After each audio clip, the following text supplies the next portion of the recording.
We are joined in the studio by our security and defence analyst, Professor Michael Clarke. Fascinating, isn't it, at the moment, Michael? How far do you expect Ukraine to push into this Russian Kursk region? Yeah, well, Leah, that's a piece of string at the moment because they're pushing as far as they can get, and they're not coming across a great deal of opposition at the moment.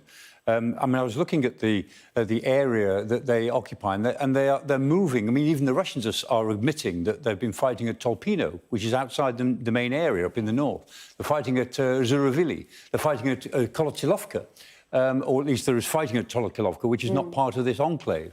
And there is more activity down towards Belgorod.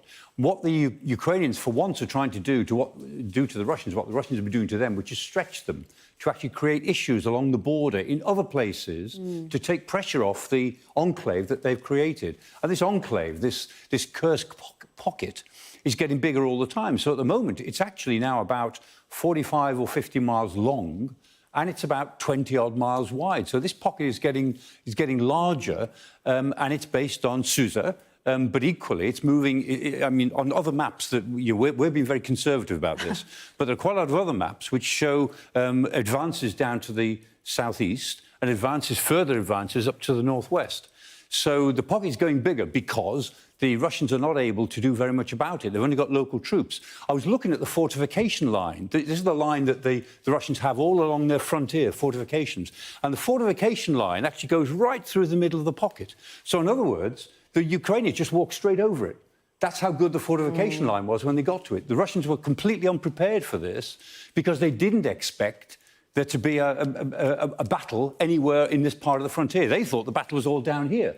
But the Ukrainians have pulled a fast one on them, counterpunch, moved into Russian territory. So as military manoeuvres go, it's a classic of its kind. How big it will get will depend on how fast and powerfully the Russians respond to it. But so far, they've been slow. They've not been very effective. That won't last. The Russians will come at this with a great deal of power. They won't settle for this. They will bring in units. They'll do whatever it takes. But how long that will be kind of depends on them more than the Ukrainians. We've spoken so many times about Russia being, on the front foot with this. How long do you think Ukraine can maintain this position? It depends on how many troops they want to put into it. I mean, we know they've got more troops in the Sumy region, and they don't pull them together in one place or they'll be vulnerable. But we know there's quite a lot of troops and equipment spread across the Sumy region. And what they will do, or what they can do, is bring them together quickly and then move into the pocket to reinforce. But the more troops they bring into it, the bigger the pocket gets, the more people they've got in a vulnerable position. At some point, I keep saying this, at some point they're going to have to conduct a withdrawal in good order. They're going to have to get out.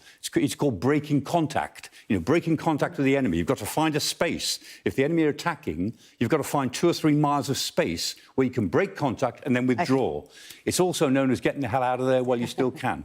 And at some point, they'll have to do that, but not yet. They are exploiting it as far as they possibly can. And at the moment, it's the Russians who are on the back foot in this one area. Sure. Elsewhere on the front, the Russians are still pushing, the Ukrainians are still in trouble, but they're hoping that this will actually reverse the dynamic and make the Russians bring in better units, good units, to actually create this moment when the Ukrainians will then say, OK, we've had enough, we're off. Fine. OK, Michael Clarke, thank you. Fascinating, as always.